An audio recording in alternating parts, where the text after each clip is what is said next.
लेकिन उस रावण में आखिर वो कौन सा अवगुण था जिसके कारण रावण का वध प्रत्येक वर्ष किया जाता है और इस वध से समाज को क्या संदेश दिया जाता है?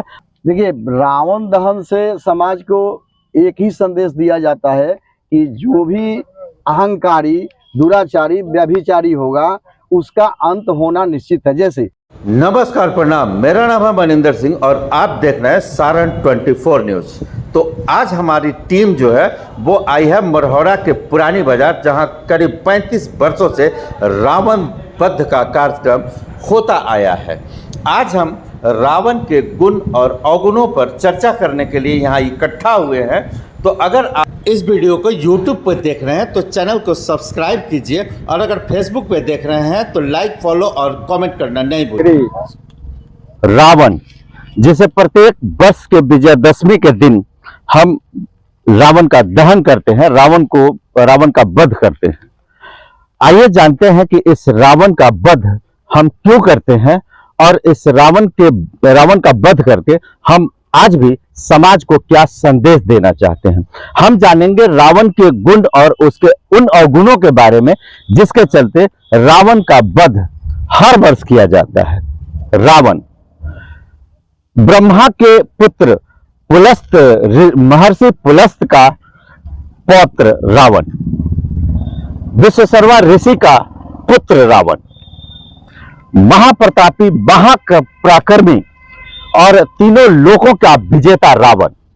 रावण जिसने अपनी सोने की लंका बनाई थी, सोने की लंका का राजा रावण। रावण जो शास्त्रों का प्रकांड विद्वान और कुशल राजनीतिज्ञ, महापराक्रमी रावण था। लेकिन उस रावण में आखिर वो कौन सा अवगुण था जिसके कारण रावण का वध प्रत्येक वर्ष किया जाता है और इस वध से समाज को क्या संदेश दिया जाता है, हम जानने का प्रयास करेंगे। आज इस बारे में चर्चा करने के लिए हमारे साथ मौजूद हैं वरिष्ठ पत्रकार, राष्ट्रपति पुरस्कार से सम्मानित सच्चिदानंद ओझा जी। ओझा जी, हम ये जानने का प्रयास कर रहे हैं आज कि जो हम आज ये प्रतीकात्मक रावण का दहन करते हैं प्रत्येक वर्ष, जो समाज को क्या संदेश देते हैं और क्यों हम रावण का दहन करते हैं। देखिए, रावण दहन से समाज को एक ही संदेश दिया जाता है कि जो भी अहंकारी, दुराचारी, व्यभिचारी होगा उसका अंत होना निश्चित है। जैसे रावण अपने समय में महाप्रतापी था, परम ज्ञानी था, पुलस्त ऋषि के खानदान का था और वो सबसे धनी राज्य का राजा भी था। लेकिन उसका सर्वनाश हो गया सिर्फ उसका अहंकार। वो सब कुछ होने के बाद शक्ति को पचा नहीं पाया, नीति को भूल गया, व्यभिचार उसके अंदर आ गया, अहंकार आ गया, जो उसके नाश का कारण हो गया। बहुत सारे लोग इस समाज में आज भी बहुरूपीय के रूप में घूमते हैं, अपने आप को देवताओं की तुलना करते हैं, राम बनने का प्रयास करते हैं, लेकिन उनमें वो गुण नहीं आ पाता है। तो यह एक संदेश है आम लोगों के लिए, समाज के लिए, कि रावण बनने के बाद आपका यही हश्र होगा। जब उस प्रतापी रावण का कुछ नहीं चला तो आपका कुछ नहीं चलने वाला है। इसलिए निश्चित तौर पे आदमी को अहंकार को त्यागना होगा, अपने अंदर की बुराई को मिटाना होगा और एक सदाचारी जीवन जीने के लिए नीति को, और जो सनातन का जो धर्म है उसमें बहुत सारी नीतियां हैं, उसको अपनाकर अगर आप जीवन को जिएंगे तो आप कहीं से भी आप पर आंच नहीं आएगा और आप समाज में, मतलब कहने का एक स्पष्ट संदेश ये जाता है कि जिस तरह से रावण व्यभिचारी था, पर स्त्री पे कुदृष्टि डाला था, उसी तरह अगर आज भी पर स्त्री पे कुदृष्टि डालने वालों का नाश निश्चित है। रावण में एक और अवगुण था कि वो आत्ममुग्ध रहता था। जैसे विभीषण ने उसको एक उचित सलाह दी थी और कहा था कि नहीं भैया ये गलत है, आप इसको मत कीजिए, उस सलाह को उसने नहीं माना। लेकिन जब शूर्पणखा ने उसकी बड़ाई की, कहा कि त्रिलोक के विजेता रावण, आपके पास वो स्त्री होनी चाहिए, तो वो उसकी क्या चिकनी चुपड़ी बातों में आ गया। ये इससे समाज को क्या संदेश जाता है? देखिए, समाज को इससे बहुत स्पष्ट संदेश है और लोग जानते भी हैं। वेद में, पुराणों में और बहुत सारे धार्मिक किताबों में इन सारी चीज़ों के कथा प्रवचनों में हर समय बताया जाता है कि अपना केवल प्रशंसा जो सुनता है, बिल्कुल प्रशंसा, वो व्यक्ति कभी भी अपने अंदर की बुराई को खोज नहीं पाता है।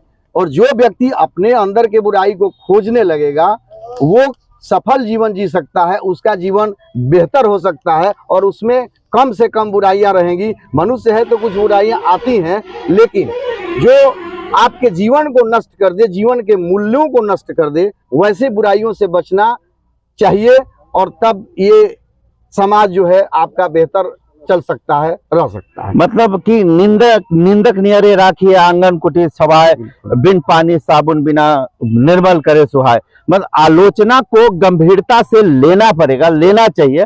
अगर कोई आपका आलोचना करे तो उसे एक सीख लेनी चाहिए। बिल्कुल, अब मेरा आलोचक है लेकिन मेरे भलाई के लिए कह रहा है तो उसको अपने में सुधार करना चाहिए, जो गुण रावण के अंदर नहीं था। और आज भी रावण को जलाकर हम ये संदेश देने का प्रयास करते हैं समाज को कि आप मुग्धता से बचना चाहिए, अहंकार से बचना चाहिए और पर स्त्री पे कुदृष्टि डालने से बचना चाहिए। अगर आप ये रावण वध को सफल बनाना चाहते हैं तो ये 3 गुण आपको भी अपने अंदर से निकालकर बाहर करना पड़ेगा, तभी सही मायने में रावण दहन का कार्यक्रम सफल होगा। क्या कहेंगे? बिल्कुल, आज के दिन इस अवसर पर, रावण दहन के अवसर पर, अगर हम लोग अपने अपने अंदर की बुराई को निकालने का, एक ही बुराई को अगर निकालने का संकल्प लेते हैं तो इस रावण दहन का जो उद्देश्य है उसकी पूर्ति होती है। नहीं, अगर हम केवल इसको उत्सव के तौर पर मनाते हैं तो इसके मनाने का मेरे हिसाब से कोई औचित्य नहीं है। अगर एक व्यक्ति भी अपने अंदर के कोई एक बुराई को आज त्याग देगा तो हम समझेंगे इस रावण दहन का उद्देश्य जो है सफल हुआ। विजयदशमी के बारे में हम कहते हैं कि ये बुराइयों पे अच्छाई के जीत का प्रतीक है। तो आज हम ये अपने अंदर शपथ लें कि किसी न किसी एक बुराई को हम अपने अंदर से मिटाएंगे। हमारे साथ थे सच्चिदानंद ओझा, वरिष्ठ पत्रकार हिंदुस्तान, जिन्होंने बहुत गंभीर बातें कही रावण को लेकर। रावण के चरित्र चित्रण के बारे में उन्होंने बारीकी से समझाया। और हम यही अपना कार्यक्रम समाप्त करते हैं। बहुत बहुत धन्यवाद।